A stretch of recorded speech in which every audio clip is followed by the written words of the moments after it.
one more lovely inference question. Here we go. Very short and beautiful. And this is got my favorite poet and writer involved in this, so I'm going to read it a little slowly. Here we go. Scholars have noted that F. Scott Fitzgerald's writings were likely influenced in part by who? By what? His marriage to Zelda Fitzgerald. Many don't, but always remember these transitions. But many don't recognize Zelda as a writer in her own right. In her own right. What does it mean? The Zelda herself was very accomplished as a writer in her own right. Indeed supports that argument. Indeed, these transitions are very important. Indeed, Zelda authored several works herself, such as the novel Save Me the Wars and numerous short stories. Though thus, again, therefore, there is a conclusion. It says thus, those who primarily view Zelda as an inspiration for F. Scott's writings. So what is the summary of this whole idea? There is F. Scott Fitzgerald, correct? There is Scott Fitzgerald. So people think he is married to Zelda and Zelda influenced her. That is his writing was Zelda influenced Scott Fitzgerald. That's what they're showing. But they're not telling that Zelda was herself very successful. That they are not saying at all in this argument that Zelda is herself successful. Let's try to understand how this is a factor in this and the question. Let's say, here we say, tend to read the works of F. Scott. That is who? Who's the subject?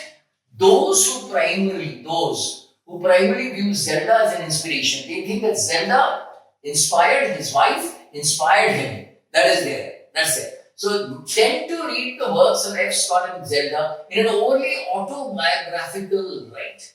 So this point is a little distraction for me. Overly, it seems close because autobiography would mention, yeah, this text talks about their marriage. But this overly autobiography is not just about the marriage. There are other factors that is there. So this we would say is and I love to use this thing, please learn it from me. I call this a far-fetched conclusion.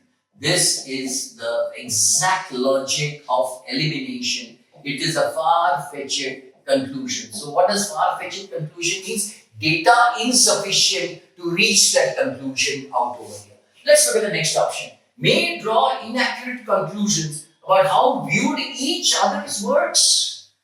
Where is it there? Interaction between the two is not there. Then how did Scott Fitzgerald told Zelda about how you write and how did Zelda felt about what Scott wrote? Outside the premise of the argument, so we just write one word, OTP. That is outside the premise of the argument. Let's look at option number B. And it says over here, risk means representing the full range of contribution. Aha! Here I love this option. Why do I love this option? Because it says over here, they're misrepresenting the Zelda's contribution to this. She is there in her own right. See the mapping of this option. That Zelda is herself successful as an authoress. Therefore, why should they misrepresent? They think of Zelda only as a support system for Scott Fitzgerald. This cannot be an answer. So let's say this is very strong. Let's say overlook the many other factors motivated to write. Again, outside the premise. We are not talking about the factors that motivated to write. Let's say about the influence that was there. She did not motivate him to write. But the influence of her was very important. These shades of grey are very, very important. You need to, I love these words. You know what they do? Each word has a story to tell. And if you love the words and the way they represent the ideas to you, the words will love you and you'll get the options correct. Keep enjoying this wonderful analysis of SAT. It will help you change the entire way you read your premise in the very long run. Thank you so much.